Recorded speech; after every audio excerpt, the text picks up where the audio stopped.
En route vers la présidentielle, l'interview sur Radio Classique et Public Sénat.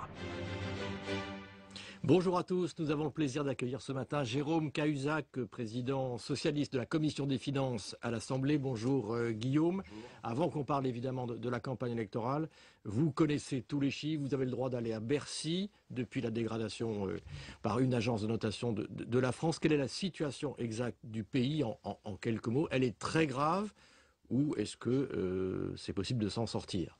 On s'en sortira. La France est un grand pays qui a su relever des défis au moins aussi important.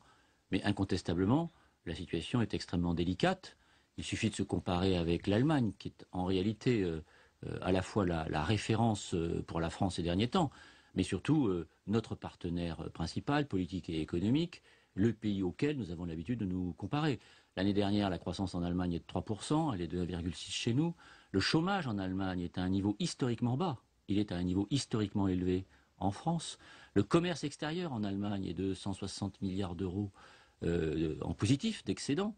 En France, c'est déficitaire de 70-75 milliards d'euros. Donc si on se compare aux pays auxquels on doit se comparer, notre situation n'est évidemment pas satisfaisante. Ça veut dire quoi pour les Français, pour leur quotidien simplement? Ça veut dire que des efforts vont devoir être faits, mais que ces efforts ne pourront être consentis que s'ils sont justes. Et me semble-t-il, parmi les candidats en présence, seul François Hollande présente ou présentera un programme qui mettra la justice au cœur de celui-ci. Donc ça veut dire que le programme, par exemple le projet socialiste, plus certaines mesures qu'on a pu entendre depuis le début de la campagne, sont caduques, qu'il va falloir revoir tout ça? Ce n'est pas le terme que j'utiliserai, car le projet de François Hollande s'inspirera évidemment du projet socialiste, mais celui-ci fut élaboré à une époque où les prévisions de croissance économique, celles du gouvernement d'ailleurs, car le Parti socialiste n'avait fait que reprendre les prévisions de croissance économique du gouvernement. À l'époque, ces prévisions étaient nettement plus optimistes qu'elles ne le sont aujourd'hui, et François Hollande, je le crois, ne voudra pas mentir aux Français, comme aujourd'hui les dirigeants de l'UMP mentent aux Français. Un exemple, le budget est fondé sur une hypothèse de croissance de 1%, et de la Commission européenne à l'OCDE, en passant par le consensus des économistes, personne n'attend une croissance supérieure à 0,3 ou 0,5%. Donc il ne faut pas mentir sur la situation réelle, et ne pas mentir sur la situation réelle impose d'abord des réformes de justice afin que nos concitoyens adhèrent au redressement du pays. Guillaume Tabar. Vous dites qu'il ne faut pas mentir, et ce qu'il ne faut pas aussi de la part du candidat socialiste, un peu de clarification, parce que même si les hypothèses ont bougé depuis le projet socialiste, il y a quand même un peu de flou entre ce qui est clairement maintenu, ce qui ne l'est pas, ce qui est reporté, et même dans les propositions du candidat socialiste, on a vu finalement chaque semaine, il y a un peu un débat, voire une polémique sur l'exacte nature des réformes. Fusion, impôt sur le revenu, CSG, effectif de la fonction publique, on va y revenir. Est-ce qu'il n'y a pas un moment où François Hollande doit dire clairement, voilà précisément ce que je ferai et ce que je ne ferai pas? François Hollande dira précisément ce qu'il fera et ce qu'il ne fera pas. Il le dira dimanche prochain. Seul lui est d'ailleurs légitime pour indiquer ce que sera le programme présidentiel.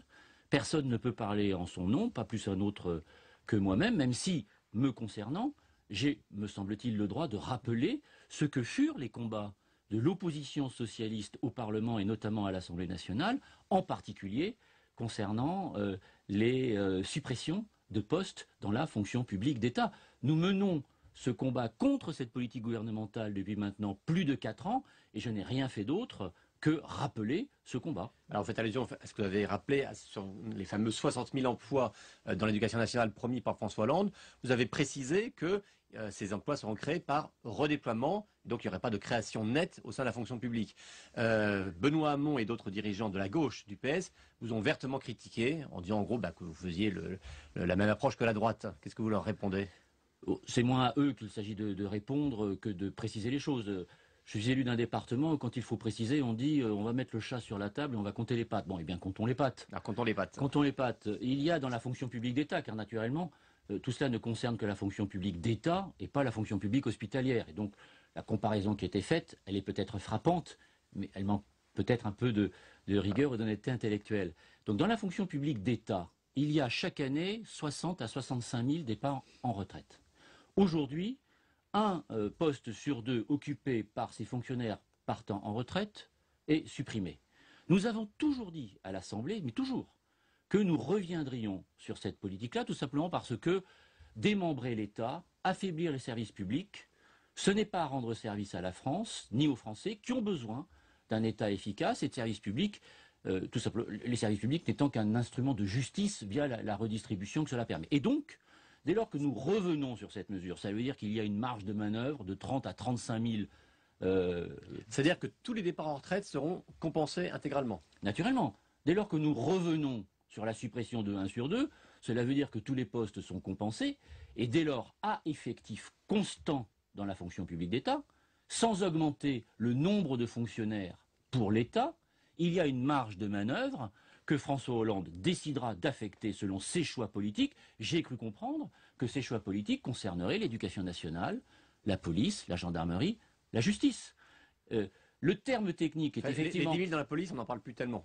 Bah, écoutez, moi je vous en parle et on verra si François Hollande le confirme. Mais à l'Assemblée nationale, comme au Sénat depuis que celui-ci est majoritaire, nous avons tenté d'imposer ou de faire prévaloir au Sénat cette vision des choses, c'est-à-dire mettre un terme à une politique qui démembre l'État et affaiblit les services publics.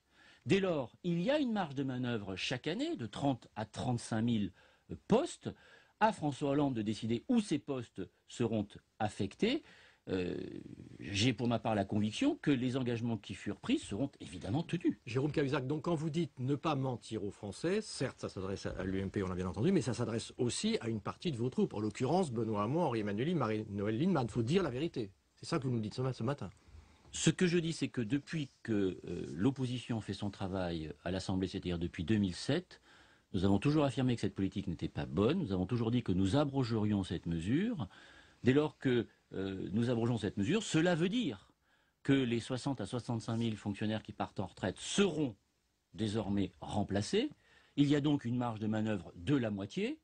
Eh bien, cela, me semble-t-il, permet de tenir les engagements que nous avons toujours indiqués et que, me semble-t-il, François Hollande a pris. Mais il y a un peu un tour de passe-passe dans ce que vous dites, parce que je ne vois pas lequel. 60 000 départs en retraite, c'est pas 60 000 postes disponibles n'importe où.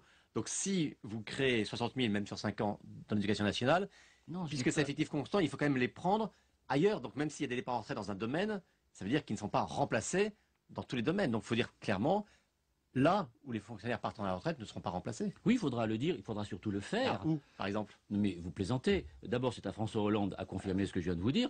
Et ensuite, c'est en gestion, dans la pratique du pouvoir, que ces choses-là se feront. Vous n'imaginez quand même pas qu'aujourd'hui, je vais prendre un papier, un crayon et une gomme et vous dire 2 de moins ici, 4 de plus ici, 5 de moins là, et 7 ailleurs. Vous trouvez qu'il y a la clarté en face? Non mais là, non, mais attendez, d'abord, on ne sait même pas si Sarkozy sera candidat ou pas, même si naturellement personne n'est dupe, mais il se cache derrière les habits de la fonction présidentielle. D'ailleurs, certains considèrent cela un peu comme une fuite, n'est-ce pas?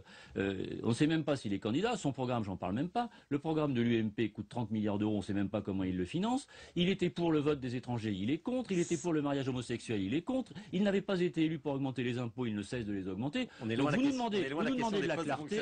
Vous nous demandez de la clarté. Il me semble qu'en vous répondant comme je viens de vous répondre à vos questions, je fais preuve, et mes amis avec moi, de beaucoup plus de clarté que n'en manifeste l'UMP et ses dirigeants. Donc, je comprends votre exigence, je comprends même votre impatience. Et c'est d'ailleurs une impatience qui s'exerce à l'égard de François Hollande, comme on n'en constate pas à l'égard des autres candidats, pour une raison assez simple. C'est que c'est lui qui porte en réalité les espérances du changement, et donc cette espérance est d'une certaine manière un encouragement pour nous. François Hollande s'exprimera dimanche, et je pense que le chat ayant été mis sur la table, on pourra compter les pattes.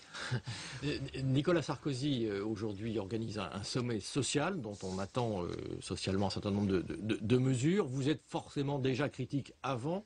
Est-ce qu'il n'y a pas quelques bonnes mesures à prendre, par exemple, pour un jeune chômeur aujourd'hui ou un senior qui est au chômage? Est-ce qu'au fond, ça n'est pas une bonne chose de continuer à diriger et à prendre des mesures sociales importantes pour les Français? Certes.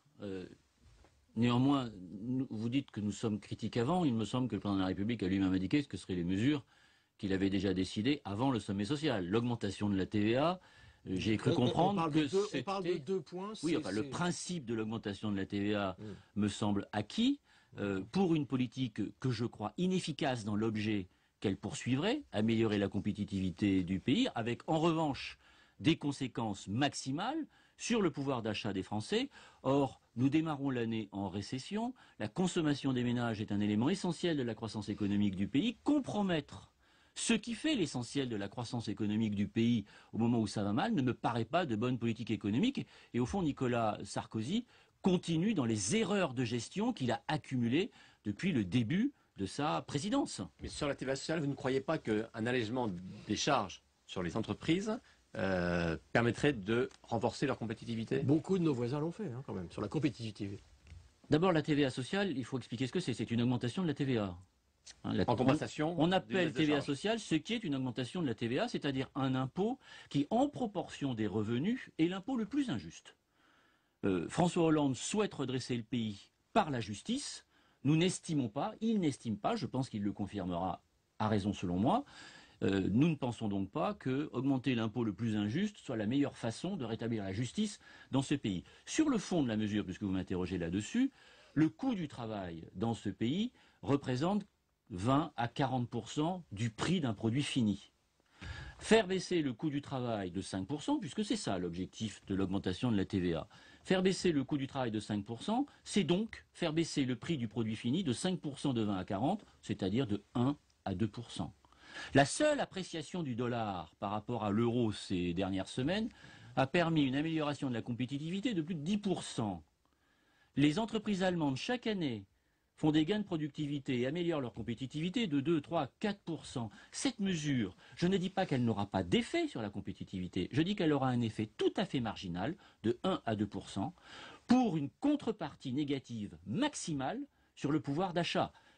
Pour que cette politique rende ses effets, si un jour elle doit être mise en œuvre, je ne l'imagine pas, il aurait fallu d'abord rééquilibrer la structure de la croissance économique de notre pays et faire la part moins belle à la consommation des ménages et davantage à l'investissement, aux exportations. Il se trouve que cette politique aurait peut-être dû être conduite. Nicolas Sarkozy ne l'a pas conduite. C'est une des erreurs de gestion de plus de son quinquennat. Jérôme Cahuzac, depuis le début de notre entretien, vous faites beaucoup référence à l'Allemagne avec un certain nombre de succès. Et en même temps, on a l'impression que les socialistes disent qu'au fond, la France lâche tout à Angela Merkel. Est-ce qu'il n'y a pas une petite contradiction? Non, il n'y a pas de contradiction. Il est vrai que la parole de la France en Europe s'est considérablement affaiblie. C'est aujourd'hui l'Allemagne qui mène l'Europe. Jusqu'alors, c'était soit la France, soit les deux. Et si l'Allemagne aujourd'hui mène l'Europe, c'est parce que la parole de nos dirigeants porte moins, et elle porte moins parce que l'État de la France est dans une telle situation que nous sommes de facto moins puissants. Que traduit d'autre la dégradation de la note de la dette souveraine de la France, sinon un déclassement de notre pays, au moins par rapport à l'Allemagne? François Fillon a menti quand dimanche dernier, il y a 3-4 jours, il a indiqué qu'il n'y aurait pas de conséquences pour les Français à la suite de cette dégradation. Vous avez vu ce qui s'est passé. Une agence qui a dégradé. Oui, c'est une agence qui a dégradé, mais quelles sont parmi d'autres? Bien sûr, mais quelles sont les conséquences déjà? Le Fonds européen de stabilité financière est dégradé en Europe. Or, c'est le bras armé pour résoudre la crise européenne. Ça ne va pas simplifier la résolution de la crise européenne que de constater cette dégradation. Et en France, EDF, l'UNEDIC, la CADES, les hôpitaux de Paris, la PHP est dégradée. Les hôpitaux de Paris, c'est la vie de tous les jours des Franciliens. Il y a 3 jours, François Fillon dit que cette décision n'aura pas de conséquences pour les Français. 3 jours après, il est démenti. Le pouvoir ment aux Français. Si on comprend bien, puisque cette dégradation a des conséquences graves, il faut tout faire pour récupérer le triple A. Or, François Hollande a dit dimanche, enfin aux Antilles, que sa priorité n'était pas de récupérer ce triple A. La situation sera celle que nous trouverons. Et ce qu'il faudra, c'est redresser le pays dans la justice et refaire prévaloir la parole de la France en Europe. Ce sont ça nos objectifs. Nous n'avons jamais fait de l'avis des agences de notation l'alpha et l'oméga de notre politique, contrairement à François Fillon il faut le retrouver, ou à Nicolas C'est un objectif Sarkozy. de le retrouver ou pas? Ce n'est pas un objectif, ce sera une conséquence de ce que nous ferons. Mais la priorité, c'est la justice, la réforme, permettre à la France de retrouver une parole forte en Europe et surtout créer une adhésion majoritaire dans le pays au redressement du pays par l'Union, par la justice, c'est-à-dire le contraire de ce que fait aujourd'hui Nicolas Sarkozy. Merci beaucoup Jérôme Cahuzac et bonne journée à tous sur Radio Classique et Public Sénat.